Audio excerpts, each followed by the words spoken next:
तो T20 world cup को मिला है एक नया चैंपियन, छठा देश बन गया है ऑस्ट्रेलिया इस खिताब को जीतने वाला। फाइनल में उन्होंने न्यूजीलैंड को 8 विकेट से हराया। इस मैच पर विस्तार से हम बात करेंगे। हमारे साथ जुड़ेंगे अजीत अगरकर। आप देख रहे हैं ESPN cricket info T20 time out presented by कू।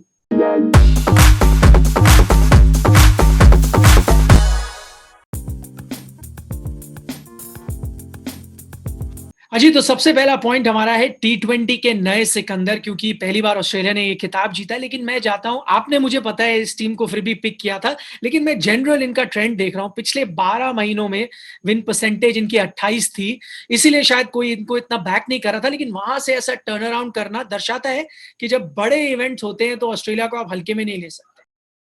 बिल्कुल नहीं ले सकते क्योंकि एक क्वालिटी टीम है। और दूसरी बात आई थिंक बहुत लोग भूलते हैं कि कभी कभी आप जो बायलैटरल सीरीज खेलते हो शायद इनकी बेस्ट 11 नहीं खेलती, क्योंकि इनके तेज गेंदबाज सारे टेस्ट क्रिकेट भी खेलते हैं तो उनको रोटेट किया जाता है, वनडे क्रिकेट भी खेलते हैं, हेजलवुड, कमिंस, स्टार्क। तो शायद इनके बेस्ट प्लेयर्स रेस्ट करते हैं T20 जब होते हैं इंटरनेशनल्स, तो शायद वो थोड़ा सा ओवरलुक किया जाता है। लेकिन कम द वर्ल्ड कप या ICC टूर्नामेंट जो भी उनके बेस्ट 15 या बेस्ट 11 है वो खेलते हैं, and that is always formidable. और ऑस्ट्रेलिया को हराना हमेशा मुश्किल होता है, खास करके ICC टूर्नामेंट्स में। और जैसे जैसे आगे बढ़ते गए इस टूर्नामेंट में हमने देखा है कि कॉन्फिडेंस कितना बढ़ते गया है टीम का। और finals was a perfect performance, खास करके बैटिंग में। हम बात करते हैं मिचेल मार्श की ट्रॉफी विनिंग पारी के बारे में। कहीं ना कहीं आपको लगता है कि थोड़ा इंग्लैंड को भी थैंक यू बोलना चाहिए ऑस्ट्रेलिया को, क्योंकि वो इंग्लैंड वाले मैच में ड्रॉप हुए थे, वो मैच बुरी तरह से हारी ऑस्ट्रेलिया टीम। सीधा उसके बाद आप मिचेल मार्श को लाते हैं, उसके बाद से उनकी एवरेज में देख रहा हूँ 87 की है। तो कई बार होता है ड्रॉप करते हैं तो सारी चीजें बदल जाती है। या आई थिंक वो कॉम्बिनेशन के लिए शायद उनको ड्रॉप किया था, क्योंकि एक एक्स्ट्रा स्पिनर खिला था एस्टन ईगार का, क्योंकि ऑस्ट्रेलिया को शायद तब लग रहा था कि एक स्पिनर की इन कंडीशन में जरूरत है। लेकिन आई एम ग्लैड कि मिचेल मार्श को, क्योंकि वार्म अप गेम्स भी मैंने देखे थे और बाद में भी उनका हिटिंग फॉर्म बहुत अच्छा था इस बार।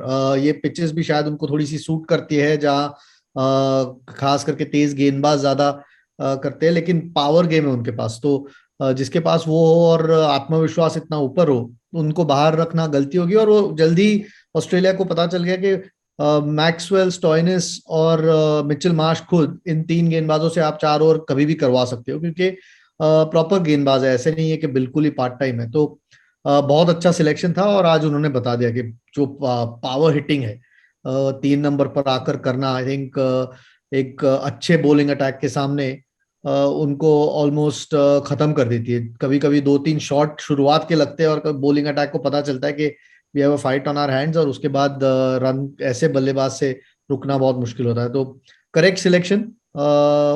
और लेकिन दाद उनकी देनी होगी परफॉर्मेंस की, क्योंकि प्रेशर में आके करना उस पे आपको एक प्लेयर का कैरेक्टर का पता चलता है। और मिचेल मार्श के साथ एक और खिलाड़ी ने अर्धशतक बनाया, वो थे डेविड वार्नर। बल्कि एक नहीं, दो नहीं, 4 बहुत ही शानदार पारी उन्होंने अजीत इस टूर्नामेंट में खेली है। ये वही शायद खिलाड़ी है, 1.5 महीने पहले उनको ना सिर्फ IPL टीम ने ड्रॉप किया था, बल्कि होटल में भी रखा था कि आप वहीं रहिए, ग्राउंड पे भी आने की जरूरत नहीं है। जी, आई थिंक सनराइजर्स के लिए मुश्किल सीजन रहा था, तो आई थिंक और 2 ही इनिंग्स खेले थे वार्नर, दोनों में 0 बनाए थे उन्होंने। उसके बाद शायद वो टूर्नामेंट से भी बाहर हो गई थी टीम, तो मे भी दूसरे प्लेयर्स को भी, जेसन रॉय थे बैठे हुए, तो उनको ट्राई करना चाहते थे, वो भी एक कमाल के प्लेयर है। तो शायद किसी को पता नहीं था कि वार्नर फॉर्म में है या नहीं है, क्योंकि क्रिकेट ही बहुत कम खेले थे।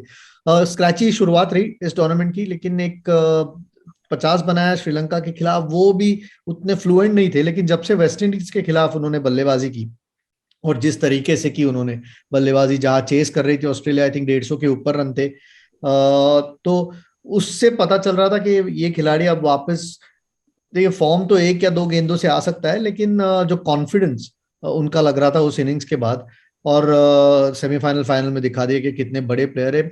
हम एक all time great T20 player की बात करें, ना कि T20, उनका रिकॉर्ड वनडे और टेस्ट क्रिकेट में भी कमाल का है। तो we are talking about top top player.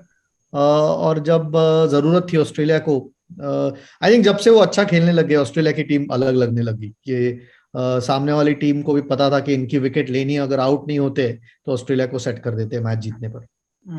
इस बीच हम इस खिलाड़ी के बारे में बात कर रहे हैं अजीत, जो वैसे तो लूजिंग साइड पे थे लेकिन आज के स्टार आप कह सकते हैं, जो 85 रनों की पारी विलियमसन ने खेली।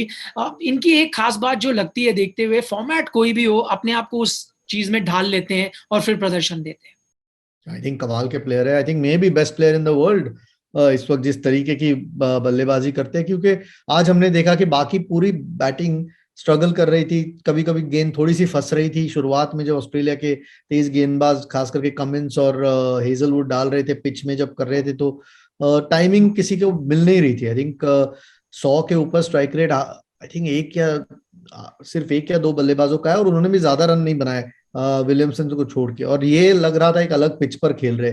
थोड़ा समय जरूर लिया शुरुआत में, लेकिन फिर गेंदबाजों को टारगेट किया कि जब मैक्सवेल आए उनके खिलाफ अग्रेसिव खेले, मिच मार्श एक और डालने आए अग्रेसिव खेले, स्टार्क का जितना अच्छा दिन नहीं था उनके खिलाफ, उनपे उन्होंने दबाव डाला और अग्रेसिव खेले। तो बॉलर्स भी उन्होंने अच्छे चुने, लेकिन कमाल की एबिलिटी है इस बल्लेबाज में कि कोई भी फॉर्मेट हो, कोई भी कंडीशंस हो, और 48 बॉल में 85 बनाना, जो पावर गेम के लिए जाने नहीं जाते, इतने आराम से उन्होंने बनाया। एक बहुत अच्छा स्कोर लग रहा था मिड स्टेज पर, बट अनफॉर्चुनेटली न्यूजीलैंड के लिए थोड़ा सा कम रह गया क्योंकि ऑस्ट्रेलिया ने बल्लेबाजी उतनी अच्छी की। जैसे आपने कहा कि उन्होंने स्टार्क को बहुत टारगेट किया, लेकिन एक जो गेंदबाज चमके वो हैं हेजलवुड। अगर आप उनके फिगर्स लेंगे, 3 विकेट तो उन्होंने चटकाए, लेकिन अजीत ये वो मैच है जहां दोनों जो आपकी पारियां हैं वहां करीब 9 रन प्रति ओवर बने हैं और इनकी इकोनॉमी 4 की। मुझे पता है सारी हेडलाइन चली जाएंगी शायद मिचेल मार्श और डेविड वार्नर की, लेकिन आपको लगता है ये भी हेडलाइन एक्ट था? बिल्कुल नहीं, तो शायद ऑस्ट्रेलिया 200 रन चेस कर रहे होते या 190 के करीब चेस कर रहे होते। यही फर्क होता है कि मे बी आपका एक और मिचेल स्टार्क का मुश्किल दिन रहा आज, तो किसी और ने उसका भार उठाया और बहुत अच्छी गेंदबाजी। आई मीन 4 का इकोनॉमी होना और विकेटें भी लेना बहुत कम बार होता है टी20 क्रिकेट में, और फाइनल में खास करके। लेकिन हमने देखा है पूरे टूर्नामेंट में उन्होंने गेंदबाजी अच्छी की है। शायद ये यूएई की कंडीशन जहां आपको हार्ड लेंस या गुड लेंस पर कंसिस्टेंटली गेंदबाजी करनी होती है, वो उनको सूट भी करती है क्योंकि बड़े स्क्वायर बाउंड्रीज है यहाँ, और अतिरिक्त उछाल मिलती है क्योंकि हाइट है, और मिश्रण करते हैं अपनी गति का। तो जिस तरीके की इन कंडीशन है, और आईपीएल भी खेले थे जो अच्छा किया था आईपीएल में उन्होंने चेन्नई के लिए, तो वो कॉन्फिडेंस भी होगा इन कंडीशन में खेलने के लिए। अच्छे बॉलर तो है ही, लेकिन इस फॉर्मेट में शायद इतने जाने नहीं जाते, लेकिन एक बहुत इंपॉर्टेंट रोल था आज फाइनल। जाते जाते अजीत बात करना चाहूंगा, बेहद आप देखें ढेर सारे दर्शक ये कह रहे हैं कि ठीक है आप एनालाइज कर रहे हैं, इसने अच्छा किया इसने बुरा किया, लेकिन अंत में तो यही बात है ना, टॉस जीता, जिस टीम ने चेस किया वही जीतेगी। क्या वही फिर से हमें देखने को मिला? देखिए, आई थिंक सेमीफाइनल फाइनल हम दोनों अगर देखें, पाकिस्तान और फाइनल्स अभी न्यूजीलैंड के साथ, आई थिंक ओस उतनी दिखी नहीं ग्राउंड पे या थी नहीं, तो ऐसे नहीं था कि गेंदबाजों को बहुत ज्यादा मुश्किल हुई। आई थिंक ओस एक फैक्टर, बहुत बड़ा फैक्टर था, जो सारे कह रहे थे कि क्योंकि आप टॉस जीतते हो, शायद थोड़ी सी पिच बेहतर खेलने लगती है, गेंद बेहतर आती है बल्ले पर, तो वो फैक्टर नहीं था। और दो बड़े स्कोर चेस कर रहे थे ऑस्ट्रेलिया, और खास करके सेमीफाइनल में पाकिस्तान टॉप पे था एक समय पर, तो ये नहीं था कि बिल्कुल आसानी से चीज हुई। आज एक बहुत पावरफुल बैटिंग डिस्प्ले था ऑस्ट्रेलिया का। मे बी न्यूजीलैंड शायद अपने बेस्ट पर नहीं थे उनकी गेंदबाजी, लेकिन शायद मे बी उन पे दबाव ही इतना डाल दिया था ऑस्ट्रेलियन बल्लेबाजों ने कि आज उनके पास जवाब नहीं थे। लेकिन मोस्ट ऑफ द टूर्नामेंट ऐसे रहा है कि टॉस जीतोगे तो जरूर फायदा हुआ है, लेकिन I don't think semifinal final में टॉस ने डिसाइड किया कौन मैच जीता। आई थिंक ऑस्ट्रेलिया बेहतर खेली दोनों दिन, और इसीलिए आज चैंपियन।